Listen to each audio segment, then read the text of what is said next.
Assalamu alaikum dear students. I am your instructor Salman Amin Malik for the course Linear Algebra. Today we are having the 16th lecture of Linear Algebra, and in the 15th lecture we have studied determinants जो कि already आपको पता थे 2x2 determinants और 2x2 system of linear equation आपने पहले से ही solve करना सीखा हुआ है. Determinant could be considered as a function from the set of matrices which have the square matrices to the set of real numbers. Determinants square matrices के हमने define किए थे और determinants का जो है हमने ये terminology define की थी. At the end हमने ये बड़ा important result पढ़ा था जो कि ये बताता था a matrix A is invertible if and only if determinant of A is non-zero. अब ये जो result था इस पे बेस करता हुआ डेफिनेशन हमने की थी. A matrix is said to be singular if the determinant of A is equal zero. A matrix is said to be non singular if the determinant of A is not equal to zero. In fact singular matrices, अगर आपका matrix of coefficient system of linear equation में singular matrix हो तो you can not solve your system of linear equation. फिर determinants आपने previous classes में 2x2 का determinant जो है वो निकालना सीखा था. As far as the order of the square matrix increases the determinants are more and more difficult to evaluate. ज़्यादा से ज़्यादा डिफिकल्टी लेवल जो है वो बढ़ता जाता है अगर order of the square matrix increase करे. ऑर्डर 2x2 का डिटर्मिनेंट निकालना ईजी है as compare to a matrix which have order 3x3, so on and so forth. हमने डिटर्मिनेंट की फिर कुछ प्रॉपर्टीज पढ़ी थी और उन प्रॉपर्टीज को यूज करते हुए क्लेवरली कुछ ट्रिक्स पढ़े थे कि क्लेवरली हम डिटर्मिनेंट्स में वो इवेल्युएट कर सकें.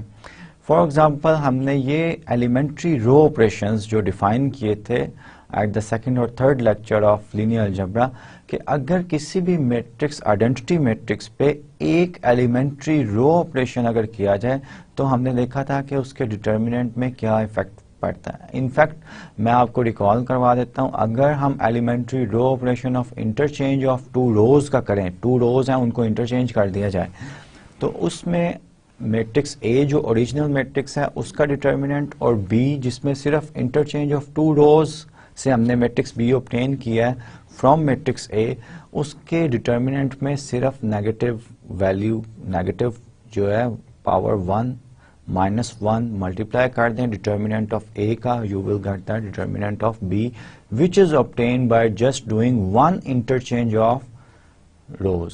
एक सिर्फ हमने इंटरचेंज किया है, ऑपरेशन ए की किया इंटरचेंज का, रो इंटरचेंजेस का between two rows of a determinant of a matrix A let's say. उसके बाद हमने ये किया था कि अगर किसी एक रो को किसी एक रो के तमाम एलिमेंट्स को किसी स्केलर से मल्टीप्लाई कर दिया जाए तो डिटर्मिनेंट जो है वो ओरिजिनल मैट्रिक्स का k टाइम्स, जो जिस स्केलर से अगर स्केलर आपने k से मल्टीप्लाई किया तो k टाइम्स वो स्केल हो जाएगा. इसी तरह थर्ड प्रॉपर्टी जो कि बड़ी इंपॉर्टेंट प्रॉपर्टी थी और जिस प्रॉपर्टी को यूज करके हम एक मैट्रिक्स दिया गया उसका एचिलॉन फॉर्म निकाल लेते थे और एचिलॉन फॉर्म में ये अपर ट्रायंगुलर मैट्रिक्स होता है. अपर ट्रायंगुलर मैट्रिक्स में आपको पता है कि डायगोनल के एलिमेंट्स को मल्टीप्लाई करने से हमारे पास डिटर्मिनेंट आ जाता है. ये हमने रिजल्ट लास्ट लेक्चर में पढ़ा था.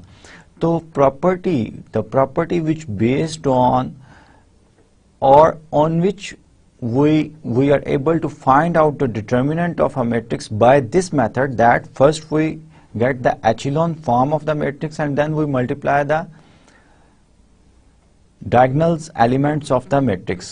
क्योंकि अगर आपका अपर ट्रायंगुलर मैट्रिक्स हो, स्क्वायर मैट्रिक्स हो, तो हमने ये पढ़ा हुआ है कि उसका डिटर्मिनेंट निकालना है तो डायगोनल एलिमेंट्स जो है उनको मल्टीप्लाई करते हैं, that will be the determinant of that matrix. अब ये प्रॉपर्टी जो है कि ये प्रॉपर्टी किसका रिजल्ट है कि हम ये यूज करते हैं कि आपका मैट्रिक्स दिया गया हुआ है, मैट्रिक्स को एचिलॉन फॉर्म में करें और ये प्रॉपर्टी इनफैक्ट तीनों एलिमेंट्री रो ऑपरेशंस जो हमने पढ़े हैं और डिटर्मिनेंट्स में चेंजेस पढ़े हैं उन पे बेस करती है. For example the third property which I am going to explain and which is very important one is that अगर आप किसी एक रो को मैट्रिक्स की किसी दूसरी रो के मल्टीपल के साथ ऐड या सब्ट्रैक्ट कर देते हैं और उस पूरी रो को रिप्लेस कर देते हैं, then the determinant of the matrix remains the same. ये इनफैक्ट 3 प्रॉपर्टीज थी जो कि एलिमेंट्री रो ऑपरेशंस के कॉरस्पॉन्ड थी और इन elementary row on the identity matrix. ये आपको पता है कि elementary matrices are those matrices which are obtained by identity matrix by doing only one elementary row operation. Elementary row operations जो है वो हमने स्टडी किए हुए हैं, everybody knows। अब हर elementary operations के correspond हमने determinant की properties पढ़े थी और कुछ ट्रिक्स सीखे थे। फिर इन्वर्टिबल मैट्रिक्स थ्योरम जो है इसको भी एक्सटेंड हमने किया था। फिर हमने इसी तरह की चीज़ें जो हैं वो लास्ट लेक्चर में डिटर्मिनेंट से रिलेटेड जो है प्रॉपर्टीज ऑफ द डिटर्मिनेंट्स जो है ये भी स्टडी की थी। आज के लेक्चर में हमने Cramer rule is a rule for solving system of linear equation, ये भी आपने अपनी प्रीवियस क्लासेस में 2x2 सिस्टम के लिए जो है ये स्टडी किया हुआ। लेकिन जैसे आप नोटिस कर रहे हैं कि लास्ट प्रीवियस लेक्चर्स में हम वही कॉन्सेप्ट को पढ़ रहे हैं, स्टडी कर रहे हैं, जिनको ऑलरेडी आपने प्रीवियस क्लासेस में 2x2 मैट्रिसेस के लिए स्टडी किया हुआ है, लेकिन हम उनको एक्सटेंड भी कर रहे हैं। और क्या कर रहे हैं कि एक खास टर्मिनोलॉजी में जो लीनियर अलजेब्रा की टर्मिनोलॉजी है, उस टर्मिनोलॉजी में हम अपना प्रीवियस कॉन्सेप्ट जो है उनको स्टडी कर रहे हैं। नॉट ओनली स्टडी कर रहे हैं बल्कि उनको एक्सटेंड भी कर रहे हैं फॉर हायर डिमेंशन और हायर ऑर्डर मैट्रिसेस के लिए, 3x3 matrices, 4x4 matrices, 5x5 matrices, so on and so fourth. तो आज हमने जो क्रैमर रूल आपने अपनी प्रीवियस क्लासेस में पढ़ा हुआ है, जो कि आपने 2x2 सिस्टम को सॉल्व करने के लिए पढ़ा हुआ है, आज के लेक्चर में हमने क्रैमर रूल को डिटेल में डिस्कस करना है for getting the solution of system of linear equations. Of course system of linear equation हमारा सिंपल 2x2 सिस्टम नहीं होगा, we will have 3x3 system, 4x4 system और so on and so forth, a larger system than 4x4 system, ठीक है, 4 variables and 4 equation system। अब other than that we will study the linear transformation की geometry और ये सब आज के लेक्चर में हम स्टडी करेंगे। As usual I will start my lecture by solving one of the practice problem, so let's go to the slide। We are having the 16th lecture of linear algebra and I picked the practice problem which states that use determinants to find out the matrices are invertible or not। अब इस तरह का जो question है इसमें आप notice करें कि ये हमने ये नहीं पूछा हुआ कि इनवर्स मैट्रिक्स जो है वो निकालें। Use determinants to find out the matrices that are invertible. You have to answer only that this matrix is invertible और not, this matrix is invertible और not. Inverse A inverse find out करना ये किसके equal है ये नहीं पूछा गया। तो आप क्या करेंगे, हमने ये रिजल्ट पढ़ा हुआ है A is invertible if and only if determinant of A is not equal to 0। अब ये determinant of A not equal to 0 इसका क्या मतलब होता है कि ए जो है ए इज नॉन सिंगुलर। तो मैं टर्मिनोलॉजी जो है वो भी आपको रिकॉल करवाता जाता हूँ during the lecture, so that A is invertible, A is non singular. Non singular means determinant जो है ये नॉट इक्वल टू 0 है ए का। ए कोई भी मैट्रिक्स है, let's say this is the matrix. अब इस मैट्रिक्स को अगर मैंने करना है, इसका डिटर्मिनेंट इवेल्युएट करना है, तो मुझे क्या करना पड़ेगा कि मैं I will use the properties of the determinant के अगर मैं इन दो रोज को इंटरचेंज कर दूं, R1 को और R2 को इंटरचेंज कर दूं, then the determinant of this matrix will be equals minus time 1 3 4 2 3 0 1 2 1। ये एक नया मैट्रिक्स आ रहा है जिसमें मैंने सिर्फ रोज को इंटरचेंज, फर्स्ट और सेकंड रो को इंटरचेंज किया, so my determinant will be minus time. Now I can do the row operations. What are the row operations? R2 minus 2 times R1 and R3 minus R1. That will make these entries as 0. ये entries जो है zero हो जाएंगी and my matrix, और मुझे पता है कि प्रॉपर्टीज ऑफ द डिटर्मिनेंट्स के such a row operation in which we replace a complete row by multiplication of the other row or by multiplication and addition or subtraction of the other row into that row, so the determinant of the matrix remains the same. So we are having 3 4 2 times subtract करना है, 3 minus 6, here I will have minus 3, and 2 times subtract करने से here I will have minus 8. ये simple subtraction है, I will have minus 1 here and I will have minus 2 here. अब मुझे पता है कि मैंने आपको ये भी एक ट्रिक बताया था कि जिस रो या कॉलम में सबसे ज्यादा जीरो हो उसके अलोंग जो है आप जो है कर सकते हैं, एक्सपैंड कर सकते हैं. ये this is the one way of solving this one.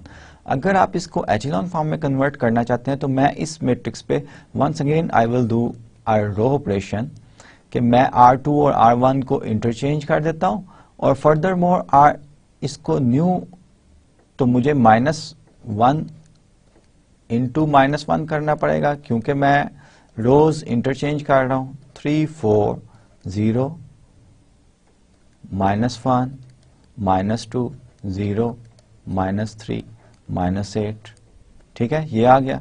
अब -1 स्क्वायर बन जाएगा, दैट विल गिव मी 1 जो कि मैं पॉजिटिव 1 जो कि मैं नहीं लिख रहा. अब अगर इस प्रॉपर्टी मैं यूज करूं, इस रो को मैं -1 से मल्टीप्लाई करूं तो k टाइम्स प्रॉपर्टी वाली जो है तो -1 मुझे यहां पे लिखना चाहिए. 1 3 4 0 1 2 0 -3 -8. So I am deliberately doing all these steps so that you recall all the properties, 3 properties corresponding to the elementary row operation, वो आपको recall करवाने की कोशिश कर रहा हूं. That's why I am doing all these steps. अब क्या है कि अब मैं इस मैट्रिक्स पे या डिटर्मिनेंट पे क्या रो ऑपरेशन करूंगा, R3 plus 3 times R2, that will give me minus times determinant 1 3 4 0 1 2 and 0, that will become 0. 3 times -8 and plus 3 2s are 6, and this number will become -2.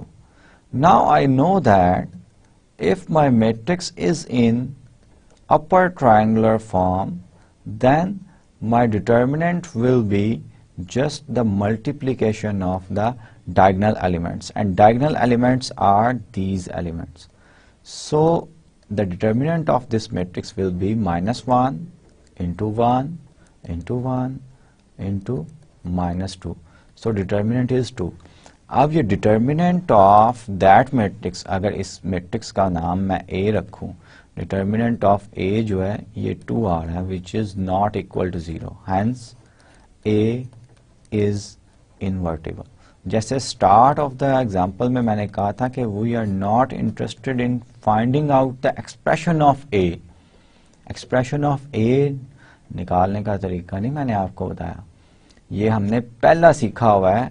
अगर A इनवर्स जो है वो निकालना है तो आपने A इंटू आई इस मैट्रिक्स को लेके A को रिड्यूस करना है I में, और ये I वही रो ऑपरेशन जो है I आप इस मैट्रिक्स पे करेंगे और आपका I जो है वो eight the and A inverse में रिड्यूस हो जाएगा इफ A इज इन्वर्टिबल.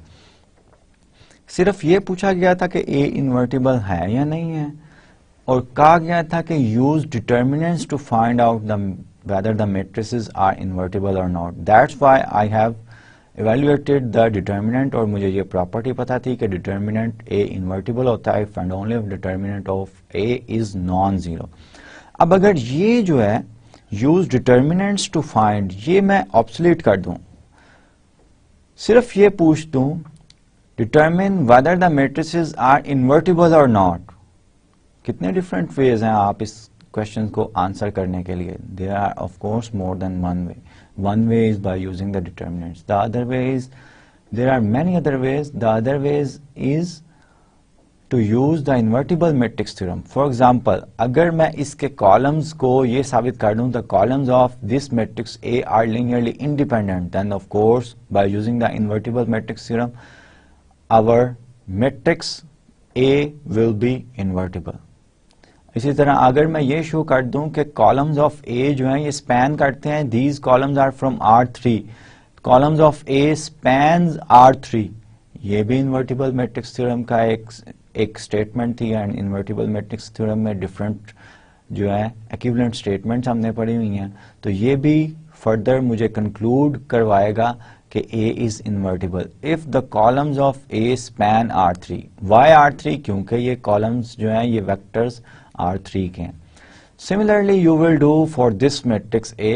आप डिटर्मिनेंट यूज करेंगे, बाय यूजिंग डिटर्मिनेंट इवेल्युएट करेंगे bye using the properties of the determinant. And after that if the determinant is non-zero you will conclude that A is invertible. बार बार बता रहा हूं कि A invertible doesn't mean कि A inverse भी आप निकालें. ठीक है? So you have to be careful while answering a question whether you are asked to find out the expression of A inverse. अगर A inverse का expression आपको कहा गया कि आप निकालें तभी आप A inverse को evaluate करेंगे. ठीक है? अदरवाइज सिर्फ अगर ये पूछा गया है कि determine whether the given matrix is invertible और not, you can use invertible matrix theorem, you can use determinants, whatever. A inverse निकालने की कोई जरूरत नहीं है, क्योंकि इनवर्स निकालना you need more computations or more arithmetic operations for finding out the A inverse, whereas you can decide whether a given matrix with less computation or arithmetic operations that a given matrix is invertible or not. So ये आपका जो है practice problem में से एक problem था. Let's go to the next slide. जैसे मैंने आपको शुरू में बताया था कि we are going to study the Cramer's rule. For any, let's fix the notion, for any n cross n matrix A and any B in Rn, let AIB be the matrix obtained from A by replacing column I by the vector B. अब A जो है, A का अगर आपका square matrix है, it means you have A1, A2, square matrix of order n है, तो कितने हैं आपके पास वेक्टर? AN है. ठीक है? ये कॉलम्स हैं. A1 एक वेक्टर है and each AI belongs to कहां से है?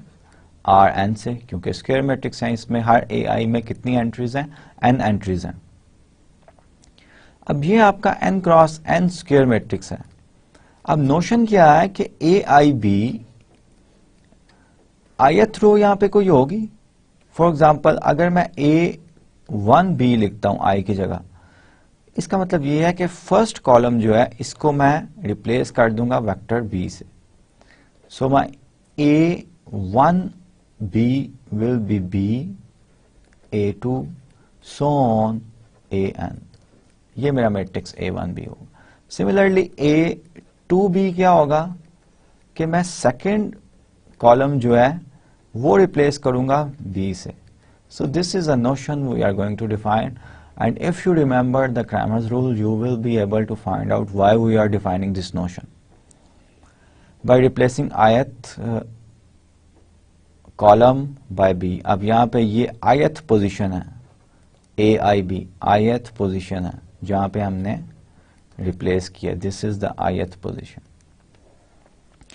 So we have a result which states that let A be an invertible n cross n matrix. ये बड़ी स्ट्रॉन्ग कंडीशन है, इन्वर्टिबल होना चाहिए.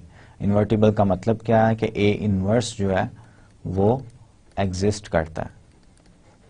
इसका ये मतलब है कि A जो है वो नॉन सिंगुलर है.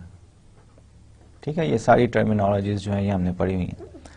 For any B in Rn, for any B in Rn, the unique solution x of Ax equals B has the entries this one.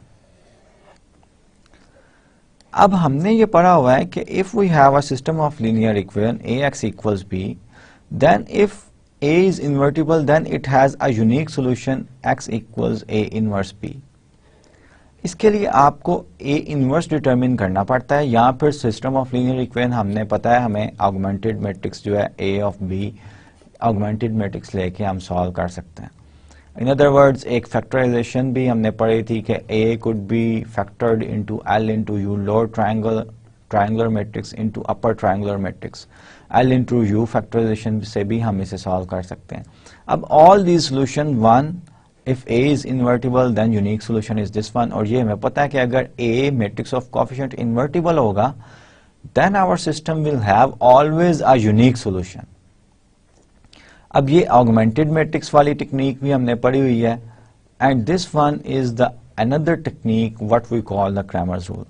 Cramer's rule says that each variable I जो है वो 1 2 up to so on कहाँ तक होगा, n तक, because we are having a matrix of coefficient n cross n, और matrix of coefficient में जो जितनी रोज हो उतनी इक्वेशंस होती हैं हमारे सिस्टम ऑफ लीनियर इक्वेशन में, जितने कॉलम्स हो उतने वेरिएबल्स होते हैं. In this case A is a square matrix, तो so the number of equation and number of unknowns are the same. Each unknown xi is given by the determinant of aib, which I have defined already, this notion aib over determinant of A. Since ये formula जो है ये defined है, yes of course. A is invertible हमें दिया गया है, invertible दिया गया है. इन्वर्टिबल मीन्स क्या होता है, determinant of A is not equal to 0. So non zero number से डिवीजन हम कर सकते हैं, डिटर्मिनेंट ऑफ A 0 नहीं हो सकता. अब ये एक रिमार्क जो है ये मैंने लिखा हुआ है. This remark states that the Cramer's rule formula is inefficient for hand calculation except for 2x2 and 3x3 system. अब हमने लास्ट लेक्चर में डिटर्मिनेंट को इवेल्युएट करना सीखा था. डिटर्मिनेंट इवेल्युएट करना 4x4 या 5x5 so on and so forth, अगर आपका ऑर्डर ऑफ द मैट्रिक्स बड़ा हो जाए, लार्ज नंबर की तरफ जाए, तो हमने ये सीखा था कि डिटर्मिनेंट इवेल्युएट करना is not an easy task. That's why we learn some tricks. इसीलिए तो हमने ट्रिक्स पढ़े थे कि किसी वे से ट्रिक यूज करके डिटर्मिनेंट की इवैल्यूएशन जो है वो की जा सके. सो क्रैमर रूल जो है ये डिटर्मिनेंट की इवैल्यूएशन जो है हर वेरिएबल के लिए, सपोज एक सिस्टम आपके पास 4x4 सिस्टम है, तो आपके वन वेरिएबल के लिए x1 determinant of a1b, x1 के लिए आपने डिटर्मिनेंट ऑफ a, एक डिटर्मिनेंट a1 और एक डिटर्मिनेंट ये कैलकुलेट करना है. x2 के लिए आपने फिर एक नया डिटर्मिनेंट a2b जो है और कैलकुलेट करना है, वेयर एज आपका डिटर्मिनेंट ऑफ a ये तो आपने फर्स्ट स्टेप में इवैल्यूएट कर लिया होगा. सो अगर सपोज 4x4 सिस्टम है तो आपके पास 5 डिटर्मिनेंट्स जो है वो इवैल्यूएट करने होंगे of order 4x4, and it needs a lot of computation and effort. That's why Cramer's rule is inefficient for the hand calculation. Let's go to the next slide. Use Cramer's rule to solve the system of linear equation. 2x2 system है, so we can do it easily. Cramer rule क्या कहता है कि सबसे पहले matrix of coefficient लिखें A, जो कि मैंने यहाँ पे लिखा हुआ है A 3 -5 -2 4. Then notion I equals क्या है, I 1 और 2 है, so we will calculate E1b, इसको हम कैलकुलेट करेंगे, और A2b इसको कैलकुलेट करेंगे. ठीक है, A2b और A1b. A1b क्या है कि फर्स्ट कॉलम को मैट्रिक्स B मैट्रिक्स ये है, इससे रिप्लेस कर दें. 6 8 -2 4. A2 क्या है कि सेकंड कॉलम को 6 इस वेक्टर B से रिप्लेस करें. 3 -5 6 एंड 8. अब 2x2 का डिटर्मिनेंट हमें पता है क्या होता है. Determinant of A will be 3 4s are 12 -10 that will be 2. ये देखें यहाँ पे 2 से डिवाइड कर रहे हैं. By using the Cramer rule we have this formula xi equals determinant of aib divided by determinant of A. अब डिटर्मिनेंट ऑफ A हमने कैलकुलेट कर लिया. x1 क्या होगा, डिटर्मिनेंट ऑफ A1b मैंने ये लिखा हुआ है. अब इसका डिटर्मिनेंट क्या होगा, इसका डिटर्मिनेंट हम इजीली कर सकते हैं. Determinant of A1b in fact equals 24 + 16, जो कि यहाँ पे लिखा हुआ है. इन दोनों को डिवाइड कर लें ऐड करके, और ये जो है 20 जो है आपका x1 की वैल्यू आ गई। सिमिलरली x2 की वैल्यू के लिए डिटर्मिनेंट ये करना पड़ेगा। सो सिस्टम 2x2 सिस्टम था, we have 2x2 system, and in how many times we have calculated the determinants, a का डिटर्मिनेंट, a1b का डिटर्मिनेंट, a2b का डिटर्मिनेंट। तो हमने जो है डिटर्मिनेंट कितना बाय 2x2 सिस्टम है, 2 इक्वेशंस 2 अननोन्स हैं, तो 3 टाइम्स इवेल्युएट किया, 3 टाइम्स। ये मैंने लास्ट स्लाइड में आपको बता दिया था कि अगर n बाय n सिस्टम है तो n प्लस 1 टाइम्स जो है हमें डिटर्मिनेंट इवेल्युएट करने पड़ेंगे, डिटर्मिनेंट इवेल्युएट करने पड़ेंगे। और डिटर्मिनेंट इवेल्युएट करना it's not an easy task. 2x2 के लिए तो इजी है, 3x3 के लिए भी, लेकिन 4x4, 5x5, 6x6, 10x10 suppose आ जाए तो it's a difficult task. So Cramer rule का एप्लीकेशंस टू इंजीनियर, एप्लीकेशंस भी साथ साथ करते हैं, ऑल्दो नेक्स्ट लेक्चर जो है वो हमारा एप्लीकेशंस पे होगा सिस्टम ऑफ लीनियर इक्वेशंस की। सो एप्लीकेशंस टू इंजीनियरिंग, इंजीनियरिंग में Laplace transformation जो है, Laplace transformation is one of the technique for solving the engineering and some other physical problems. In fact, differential equations, आपकी differential equations वो equations होती हैं जिनमें किसी एक function के derivatives जो हैं involve होते हैं। differential equations को अगर आपने solve करना है तो आप उसका क्या करते हैं, Laplace transformation ले लेते हैं। Whatever that Laplace transformation is, it's another story. ये अलग definition इसकी है जो हमें ज़रूरत नहीं है for the time being. लेकिन the important point is that whenever the engineers solve a particular differential equation by using the technique of Laplace transformation, their differential equation reduces to the algebraic equation. Algebraic equation system of linear equations भी हो सकती हैं, system of hard उसका variable जो है उसका higher degree भी हो सकता है, नॉन लीनियर इक्वेशंस भी हो सकती हैं, लेकिन वो डिफरेंशियल इक्वेशंस नहीं होती।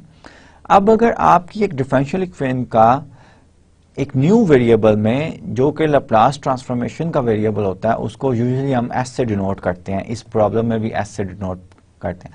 तो जो अलजेब्राइक इक्वेशंस आती हैं, if we have the values or conditions on the variable s, जो कि नॉर्मली मैंने बताया कि Laplace ट्रांसफॉर्मेशन जब हम लेते हैं तो उसका वेरिएबल s हम नॉर्मली फिक्स करते हैं कि उसका वेरिएबल जो है वो s है। तो अलजेब्राइक इक्वेशंस जो आपके पास आती हैं, उन अलजेब्राइक इक्वेशंस का अगर आपके पास सोल्यूशन हो for certain values of s, then you will be able to find out the solution of your differential equation, and this is very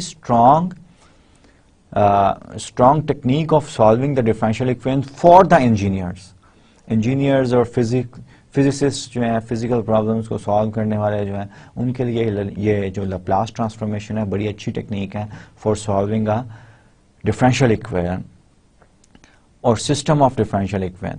तो इस एग्जांपल में जो कि एप्लीकेशन टू इंजीनियरिंग के टाइटल से मैंने आपके सामने है slide, determine the values of s मैंने आपको बता दिया कि Laplace ट्रांसफॉर्मेशन का वेरिएबल है for which the system has, और क्या आपके पास इनफैक्ट बिहाइंड द सीन क्या होगा which is not shown here, behind the scene आपके पास डिफरेंशियल इक्वेशन होगी जिसका आपने Laplace ट्रांसफॉर्मेशन लिया और आपके पास ये अलजेब्राइक इक्वेशन आ रही है, ठीक है, 2x2 सिस्टम है। So the question is determine the values of S for which the system has a unique solution and use Cramer's rule to describe the solution। अब Cramer rule क्या कहता है, अब S पे हमने conditions जो हैं वो निकालनी है कि solution जो है यूनिक हो इस सिस्टम का, और मैंने पहले आपको बताया कि इस सिस्टम का solution जो होगा वो correspond करेगा by taking the inverse Laplace transformation the solution of the system और डिफरेंशियल इक्वेशन, सिस्टम भी हो सकता है डिफरेंशियल इक्वेशन का और एक डिफरेंशियल इक्वेशन भी हो सकती है, ठीक है। So first of all I will identify the matrix of coefficient A equals 3s minus 2 minus 6s, A1b मेरा b जो है वो ये वेक्टर है b, A1b will be 4 1 minus 2s, A2b will be 3s 6s 3s minus 6 4 and 1, second column जो है वो मैंने कर लिया। अब determinant of matrix of coefficient वो क्या है, 3s² माइनस 12, जिसको मैं इस तरह फैक्टराइज कर सकता हूं, 3 कॉमन लें, that will become s² minus 4, और s² माइनस 4 को मैं लिख सकता हूं s plus 2 s minus 2 by using this formula a² minus b² equals a plus b into a minus b। अब ये फैक्टराइजेशन होगी मेरे डिटर्मिनेंट की। The system has a unique solution when s is not equal to. अब अगर Cramer rule का formula आप देखें, xi equals determinant of aib divided by determinant of a। अब डिटर्मिनेंट ऑफ a जो है वो should B not equal to 0। अब अगर s इक्वल्स माइनस 2 अगर ले लें तो मेरा s प्लस 2 जो है ये 0 हो जाएगा। इफ s इक्वल्स 2 ले लें, मेरा s माइनस 2 इक्वल्स 0 हो जाएगा। Both these cases s equals plus minus 2 cases leads to the determinant of a equals 0 which we not allowed. Why? Because हमारा सिस्टम का सोल्यूशन ही नहीं होगा, फिर यूनिक सोल्यूशन ही नहीं होगा, इसलिए हम ये अलाउ नहीं कर सकते। So the restriction on s becomes this one, that s is not equal to plus minus 2। Then by Cramer rule, और ये कंडीशन हमने क्यों लगाई है? इसलिए लगाई है कि ये जो आपका डिनोमिनेटर है, डिनोमिनेटर में समथिंग ओवर 0 आ जाए तो ये तो इन्फिनिटी होता है, ये हम मैथमेटिक्स में अलाउ नहीं करते, मैंने पहले भी एक लेक्चर में बताया था। So the determinant of a1b x1, the value of the x1 variable will be determinant of a1b over determinant of a, which is this one, determinant of a1b 4s plus 2, ये आप easily check कर सकते हैं। determinant of a2b equals determinant x2 variable equals determinant of a2b over determinant of a, जो कि ये आता है। so this is the condition on s, then our system of linear equation has a solution, and behind the scene जो differential equation जिसका Laplace transformation लेके ये system of linear equation obtain किया गया था, या सिस्टम ऑफ डिफरेंशियल इक्वेशंस का Laplace transform लेके ये सिस्टम ऑब्टेन किया गया था, that will have a solution whenever s is not equal to plus minus 2। Let's go to the next slide. So Cramer rules suggest us a formula for the A inverse. Cramer's rule leads easily to a general formula for the inverse of an n cross n matrix. अब ये जो formula मैं किसी भी n cross n matrix के लिए लिखने लगा हूं, ये आपने इनफैक्ट 2x2 सिस्टम के लिए अपनी प्रीवियस क्लासेस में पढ़ा हुआ है। वो फार्मूला क्या होता है? वो ये होता है कि A inverse equals 1 over determinant of A and adjoint of A। Adjoint of A अभी हम डिफाइन करते हैं, जस्ट मैं आपको रिकॉल कर रहा हूं कि ये 2x2 सिस्टम में आपने ये इवेल्युएट करना, A इनवर्स निकालना जो है ये सीखा हुआ है, ठीक है। So the jth column of A inverse is a vector x that satisfy this equation. Of course अब रिमेंबर करें कि ये EJ जो है, EJ इनफैक्ट ऑल जीरोस, ये वेक्टर है, सिर्फ यहां पे कोई jth पोजीशन है, jth पोजीशन पे आपका 1 है, बाकी all entries are 0, where EJ is the jth column of the identity matrix, और jth column of the identity matrix यही होता है जो मैंने आपको एक्सप्लेन कर दिया। And the ith entry of x is the jth entry of A inverse. अब x जो है ये jth column of A inverse is the solution of this equation. So the jth entry of A inverse equals, by using the Cramer rule, xi equals determinant of ai e j, jth entry of A inverse divided by determinant of A. अब ये just आपको recall करवा रहा हूं कि ए जे आई, अगर कोई matrix दिया गया है ए आई जे, मैट्रिक्स को कॉम्पैक्ट फॉर्म में लिखने का ये नोशन है, ये हमने सीखी हुई है, ए इक्वल्स ए आई जे। अब अगर उसका उसके एलिमेंट सिर्फ जे आई में रोज और कॉलम्स इंटरचेंज करूंगा, इसको तो मैंने ट्रांसपोज कहा था ना।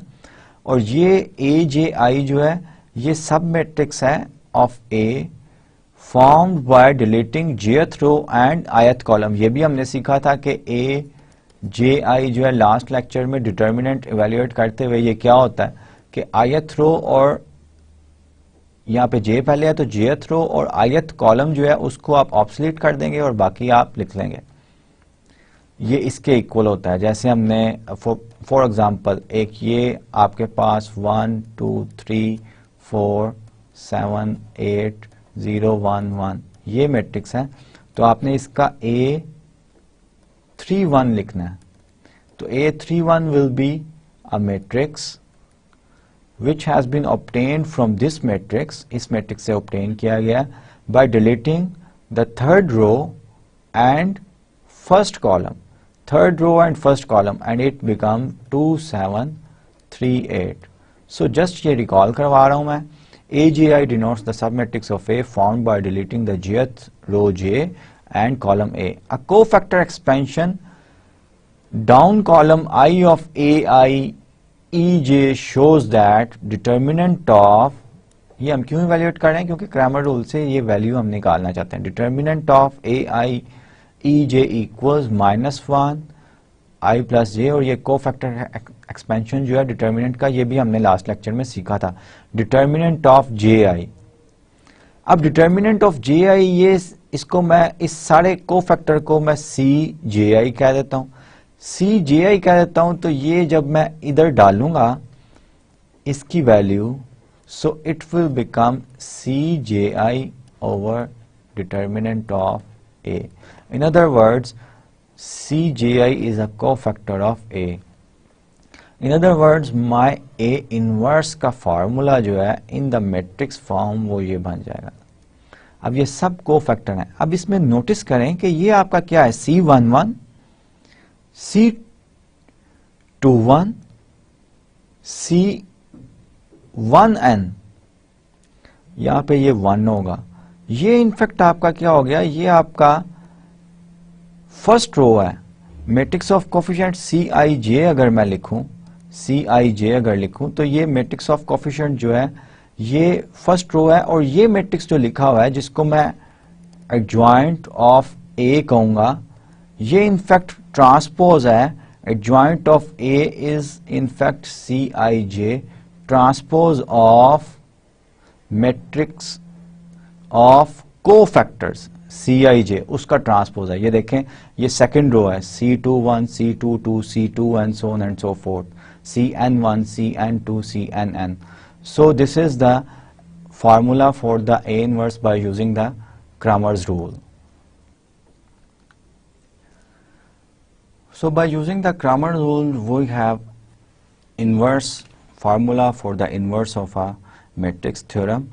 We have that result, that theorem, an inverse formula. Let A be an invertible n cross n matrix, then A inverse is given by 1 over determinant of A and the adjoint of A. Adjoint of A जो है adjoint of A, it's just the transpose of matrix of cofactors of A, Cij, और Cij इसका भी formula जो है last lecture में हमने पढ़ा था, -1 raise to power I plus j determinant of Aij,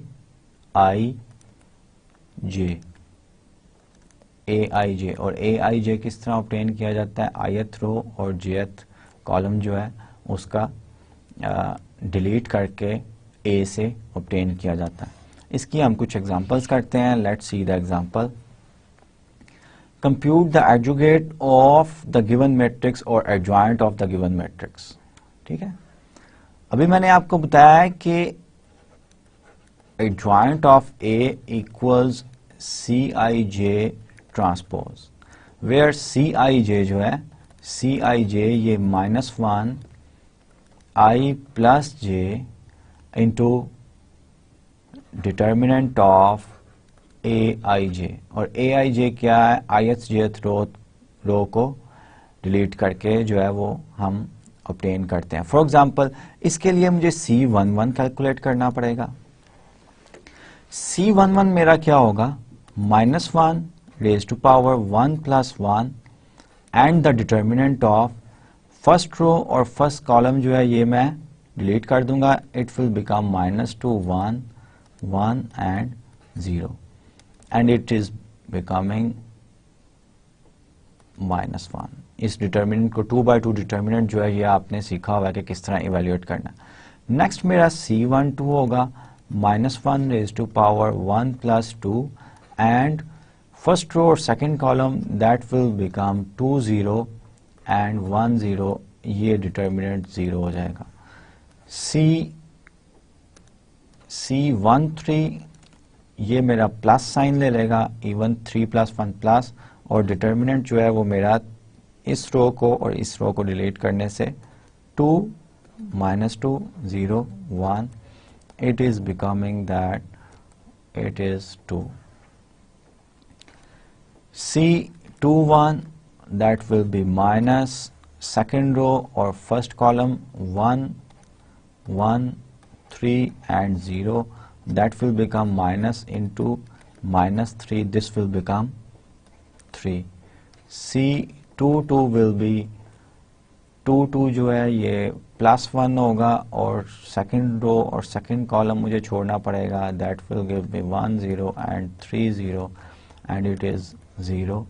C23 that will become second row and the determinant of minus sign because 3 + 2 odd होता है, और ये सेकंड रो और third column 1 0 and 1 1. That will give me -1.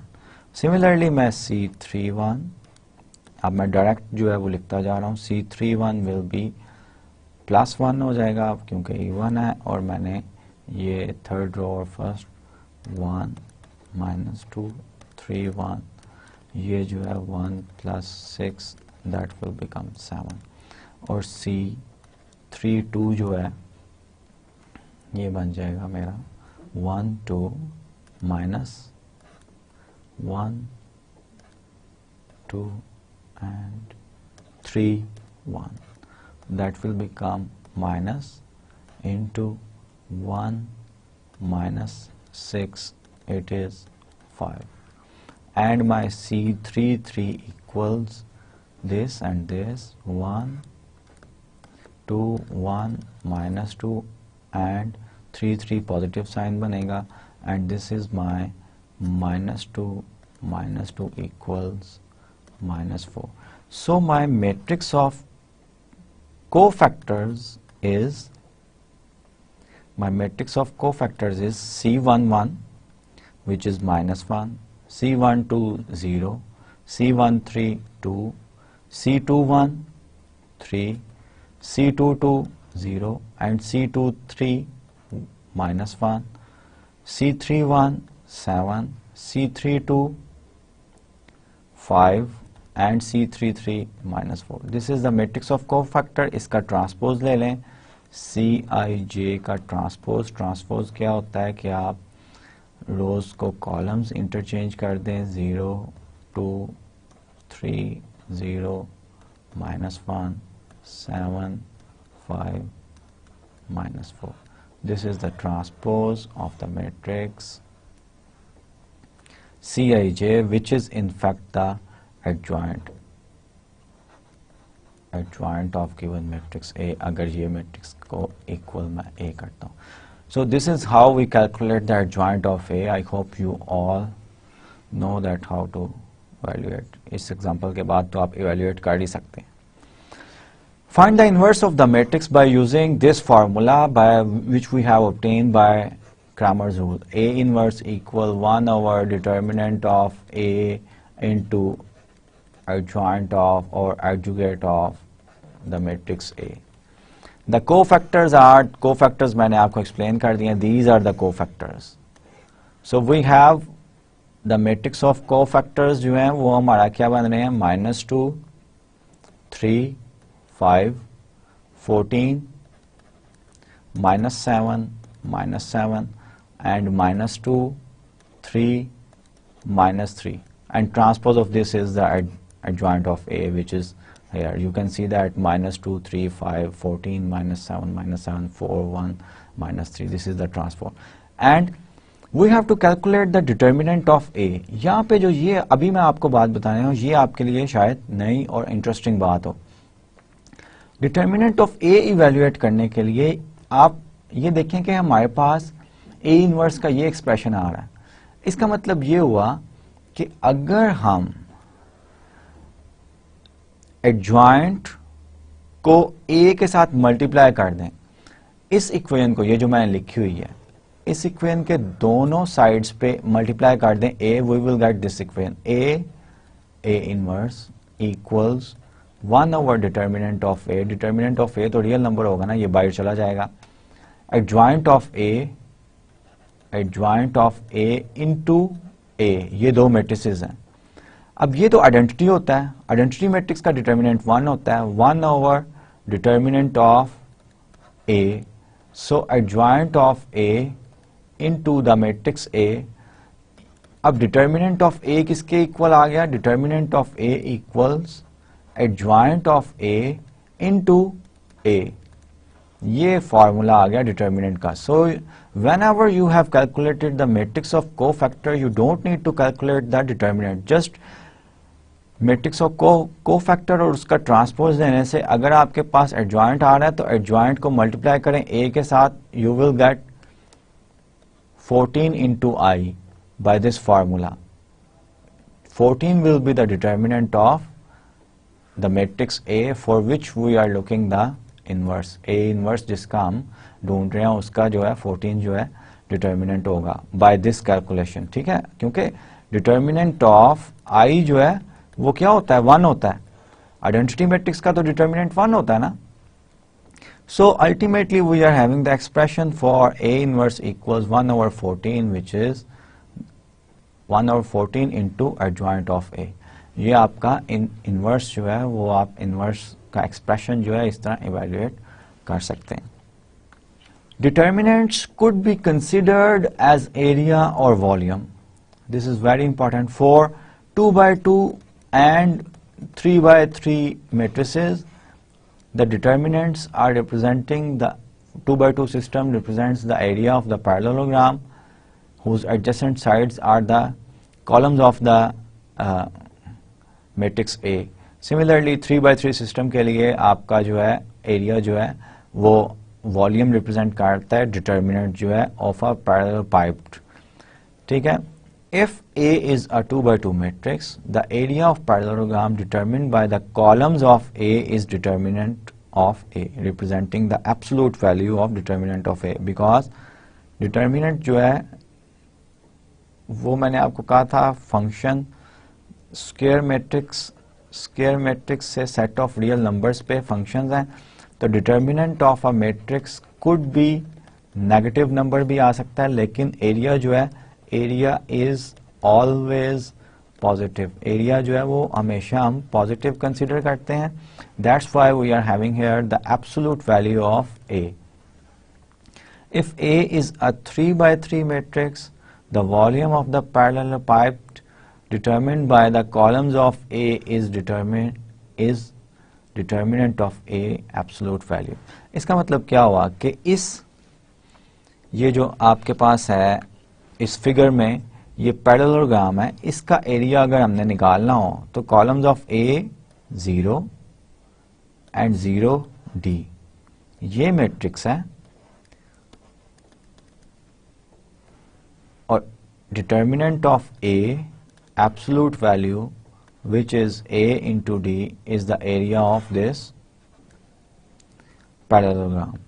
Similarly, अगर आपके पास 3 dimension space में A 0 0 0 B 0 0 0 C ये जो है आपका मैट्रिक्स है corresponding to the sides of parallel pipe, then determinant of A absolute value which is equals A, B, C is the volume of the parallel pipe shown here. So this is very important application of determinants in when n equals 2 and when n equals 3 for a square matrix A. अब ये slide में, इस slide में हमने जो observation की थी कि determinant of A is the same as determinant of B, and if B is obtained by an elementary row operation,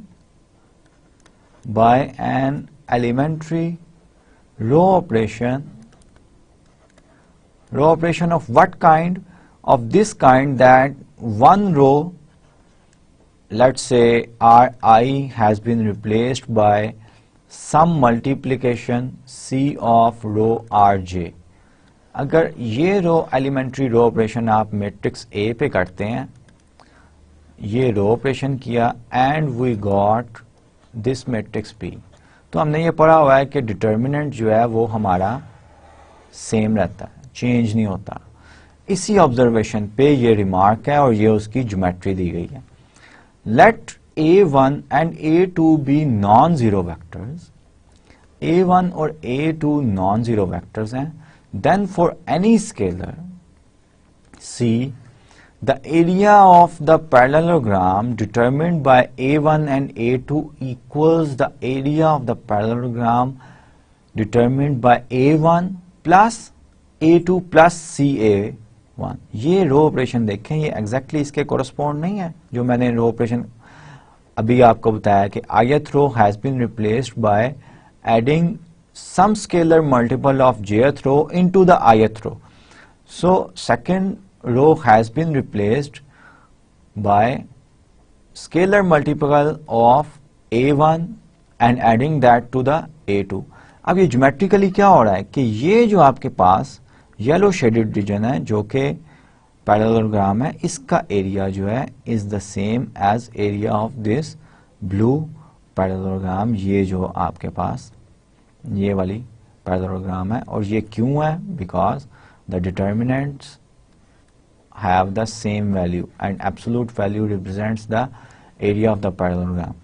in fact ये क्या हो रहा है कि एक A1 से हमारे पास करने वाली लाइन है, this is the vector A1, this is the origin.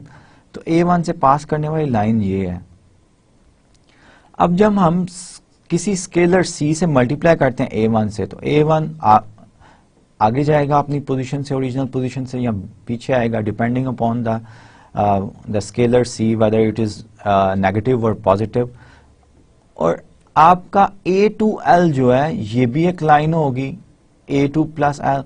अब A2 प्लस C1 जो है, अगर ये आपकी पहले पैरेललोग्राम जो है ये बन रही थी, तो रिप्लेस करने से आपकी जो है पैरेललोग्राम जो है वो येलो कलर की ये वाली A2 C2 जो है वो यहाँ पे आ जाएगा। ठीक है, और डिटर्मिनेंट की प्रॉपर्टीज से हमें पता है कि area of the determinant remains the same, or absolute value of the determinant in two-dimensional space represents the area of the parallelogram. So the area of the parallelogram remains the same whenever we replace one vector of the matrix by which we are having the area of the parallelogram replaced by the scalar multiple and sum of the other row. Similarly, in the three-dimensional space we have this figure.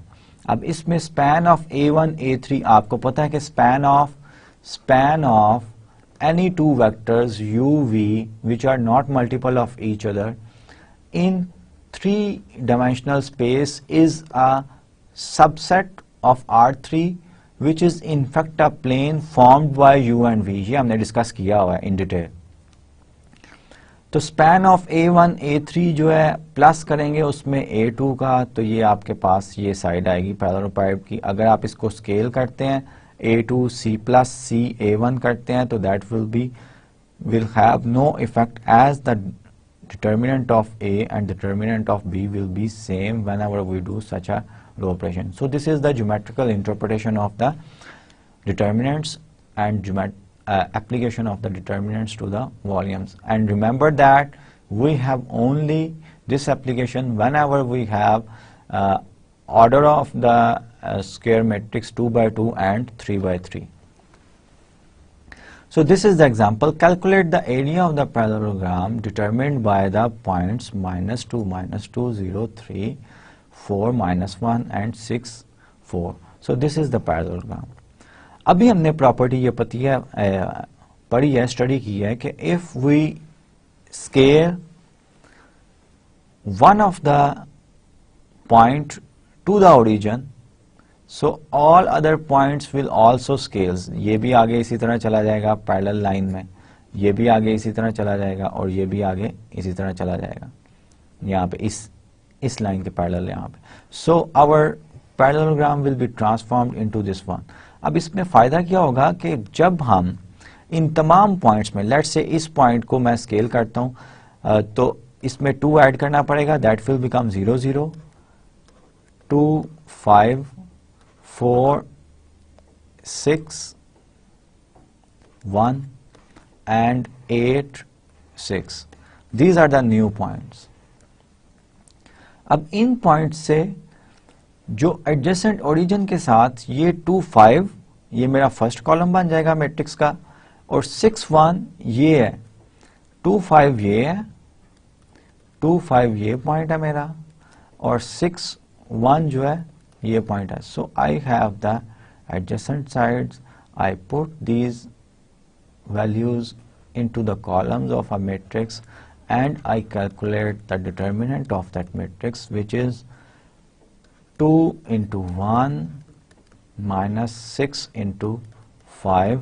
So the determinant of A is, determinant को इस तरह भी denote करते हैं, लेकिन throughout the course I am denoting by this. Determinant of A equals 2 times minus 30, which is minus 28. So determinant of A absolute value equals minus 28 absolute value, and it becomes 28. So 28 is the area of the parallelogram with adjacent sides given as these. Find the volume of the parallel pipe with one vertex at the origin and adjacent vertices at this one, this and this. एक vertex जो है वो origin पे है, so adjacent sides जो हैं उसके vertices दिए गए हैं. So I will take these adjacent sides as a columns of the matrix -2, 1, 2, 4, 7, 1, 0. Let me ask a question here. अगर मैं A को फॉर्म करूं by taking these vectors as rows of A, then what is your answer to that question? The area will be affected or not? And you have to justify your answer. अगर मैं A की columns की बजाय रोज लिख दूं तो area में कोई फर्क आएगा? ऑफ कोर्स लॉजिक तो यही कहती है कि एरिया में कोई फर्क नहीं आना चाहिए. जब एरिया में कोई फर्क नहीं आएगा, इसका क्या मतलब है? तो आपके पास जस्टिफिकेशन क्या है? ये मैंने रोज को कॉलम्स में चेंज किया है ना. इन अदर वर्ड्स ये ए ट्रांसपोज मैंने लिख दिया. अब हमने तो रिजल्ट पढ़ा हुआ है कि determinant of A equals determinant of A transpose. A और ए ट्रांसपोज का डिटर्मिनेंट सेम होता है. So absolute value of determinant of A and absolute value of determinant of A transpose will be same. So इसमें कोई रटा नहीं है. आप कॉलम्स में ले लें या रोज में ले लें, जो पॉइंट्स हैं, पॉइंट सिर्फ एक ही है कि आपका जो है एडजेसेंट साइड्स जो हैं वो होनी चाहिए. Determinant will be same. अब इसका डिटर्मिनेंट जो है वो हमने इवेल्युएट करना है. That will absolute value of that determinant will represent the volume of the parallel pipe. अब इस पे मैं रो ऑपरेशन करूंगा कि R3 plus 2 times R1. That row operation will reduce my matrix to 1, 1, 7, 0, minus 2 तो खत्म हो जाएगा 0, और 2 times मैंने ऐड करना है, that will be 6 and that will be 14 and I will having here 2, 1. ठीक है जी. अब भी मैं एक और ऑपरेशन कर सकता हूं कि मैं R3 minus 3 times R2 जो है इसको कर सकता हूं. सो I will have 1, 0, 0, 1, 7, 2, 1 and 3 times this will be 0, 3 times मैंने सब्ट्रैक्ट करना है, here I will have 11, and now the determinant value of the determinant of A equals 1 into 2 into 11, which is 22, and absolute value of it is equals 22. So this is the volume of the parallelepiped. Okay, let's go to the next slide. This is very important result which describes the linear transformation, the area of the figures under a linear transformation. Let T be R2 to R2 be a linear transformation determined by a 2 by 2 matrix A if S is a parallelogram in R2. अब ये you have to understand this concept. ये आपके पास R2 है और ये भी R2 ही है, इसी की कॉपी है, और T ट्रांसफॉर्मेशन है from R2 to R2. Let's say यहाँ पे कोई एरिया है, ये तमाम का तमाम एरिया मैप होगा अंडर दैट ट्रांसफॉर्मेशन, और ये transformation T of x equals AX matrix of transformation जो है वो 2 by 2 मैट्रिक्स है और वो गिवन है. So area of this input will be, इस इनपुट को अगर मैं S कहता हूं तो एरिया ऑफ TS ये क्या होगा. अगर ये कैलकुलेट हम कर सकें तो what is the relationship between this area, जो कि लेट्स से ये एरिया आपकी रेंज में बन रहा है. So this result states the relationship between the area of the image of a parallelogram equals determinant of A into area of S. Area of S आप देखें कि ये एरिया जो है ये डोमेन में है, ये डोमेन में है, और ये डिटर्मिनेंट मैट्रिक्स ऑफ ट्रांसफॉर्मेशन का है, ये हम कैलकुलेट कर सकते हैं, और ये एरिया जो है ये कहाँ है, ये रेंज में है. ठीक है. If T is from R3 to R3 be a linear transformation determined by a 3 by 3 matrix A. If S is a parallelepiped in R3, then the volume of TS equals determined exactly same.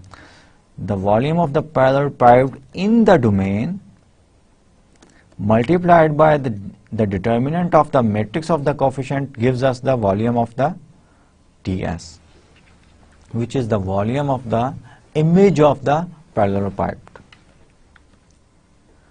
Remark क्या है, the conclusion of the above result hold whenever S is a region in R2 with finite area. Of course ऐसा reason होना चाहिए जिसका finite area हो, infinite, क्योंकि R2 तो infinite plane होता है. Similarly R3 3 dimensional space जो है ये भी infinite जो है infinite space है. आपका x axis जो है goes to infinity, y axis goes to infinity in 2D plane, 3D plane में तीनों axis जो हैं वो infinity पे जाते हैं, तो आपके पास finite volume होना चाहिए. So above result is valid for the finite volumes. Let's go to the example. Example क्या कह रही है? Let's try to understand this one. Let A and B be positive numbers. Find the area of the region E bounded by the ellipse whose equation is this one. अब हमने transformation जो है वो use करनी होगी.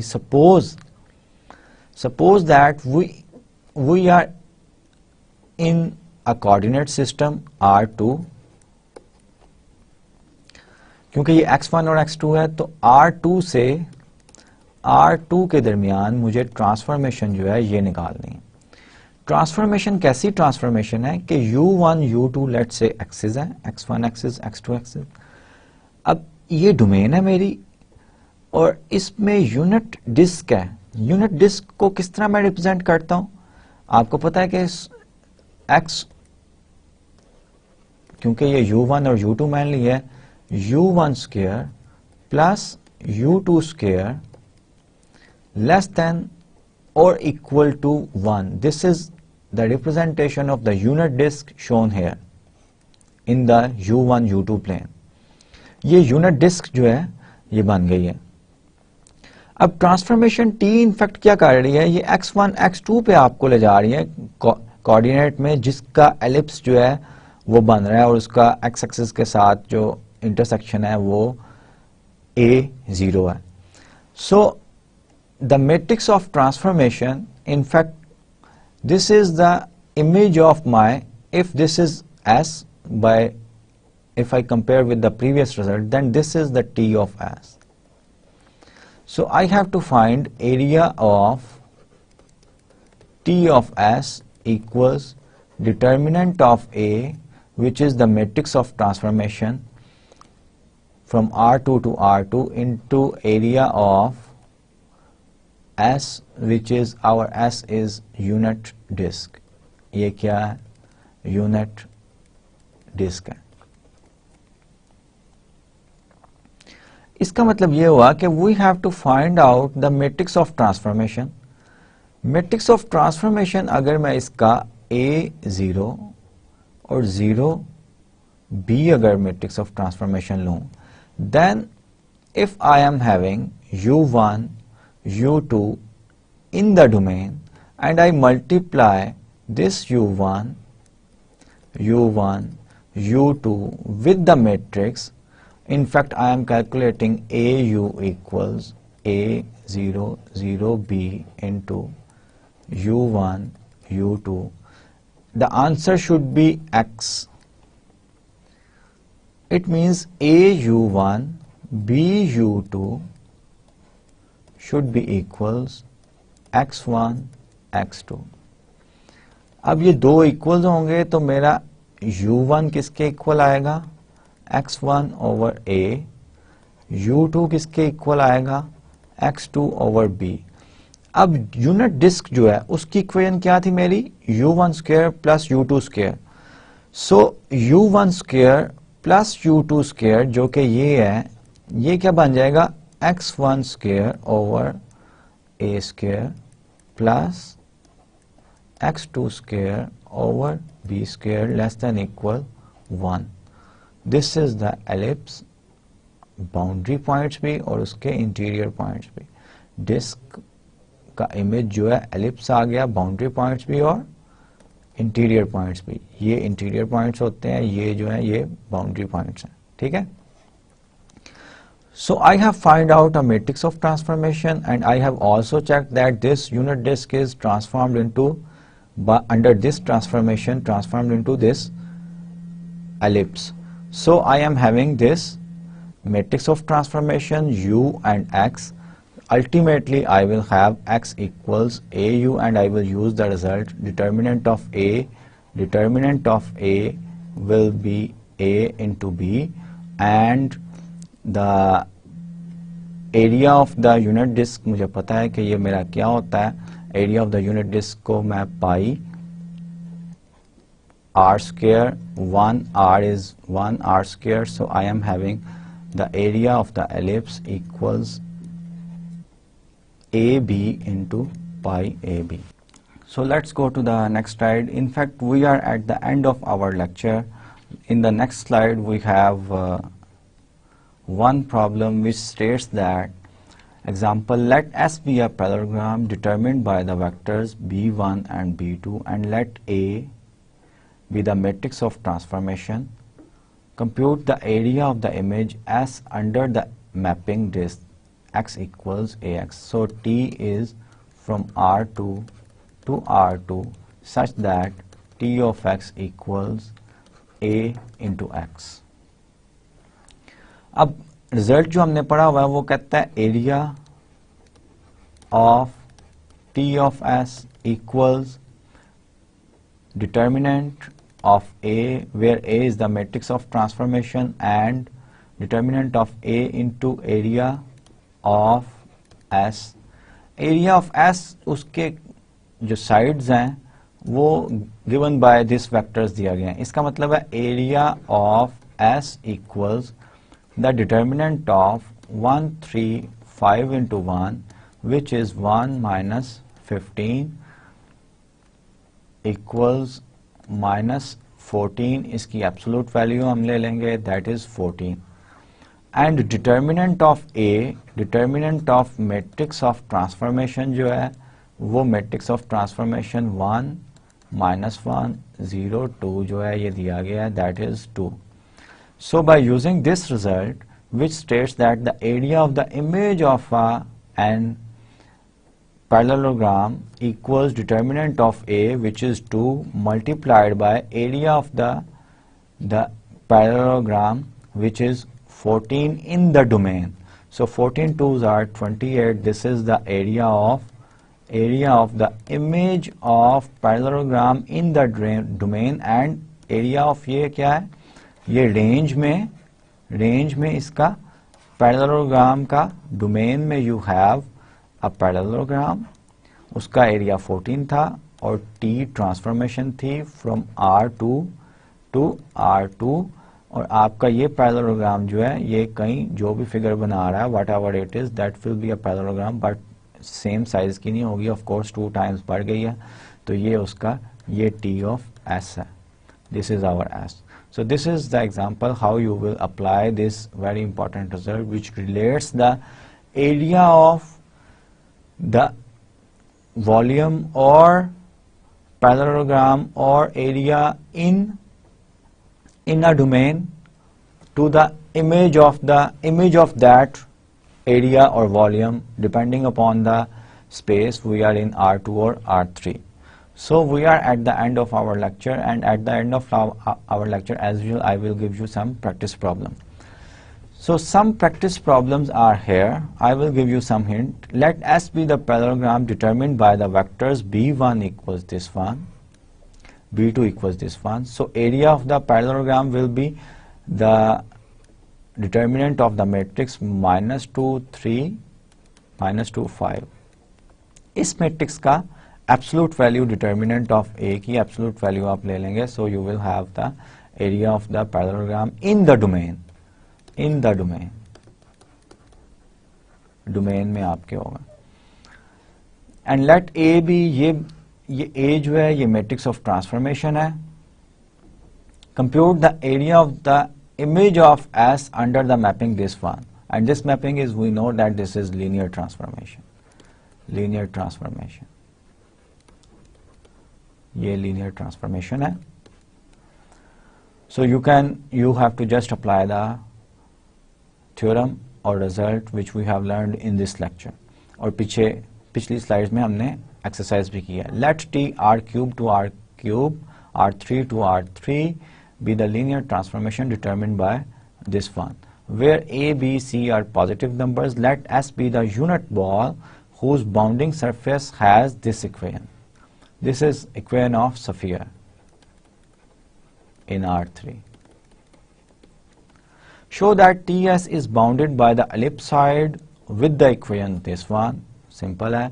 Use the fact that the volume of the unit ball is 4 pi by 3 to determine the volume of the region bounded by the ellipsoid in part 1. अब इसको theorem जो है रिजल्ट जो हमने आज के लेक्चर में स्टडी किया उसको यूज करके आपने वॉल्यूम ऑफ द एलिप्सॉइड भी निकालना है, और आज के लेक्चर में हमने एग्जांपल सॉल्व किया जिसमें हमने वॉल्यूम ऑफ द एलिप्स निकाला था. The third question is find the area of the parallelogram whose vertices are these one. इन वर्टिसेस को 0 0 पे स्केल करके आपने वेक्टर जो है वो दो मैट्रिक्स बना लेना है, उसके 2 कॉलम्स का एडजेसेंट साइड्स वाले जो है वेक्टर्स के कॉलम्स बना लेने हैं, और आपने फिर डिटर्मिनेंट ऑफ दैट मैट्रिक्स उसकी एब्सोल्यूट वैल्यू कैलकुलेट कर लेनी है. सो आज का 16th लेक्चर जो है ये हम कंक्लूड करने जा रहे हैं. What we have learned in 16th lecture, let me recall you that in the 16th lecture we have started with the Cramer's rule.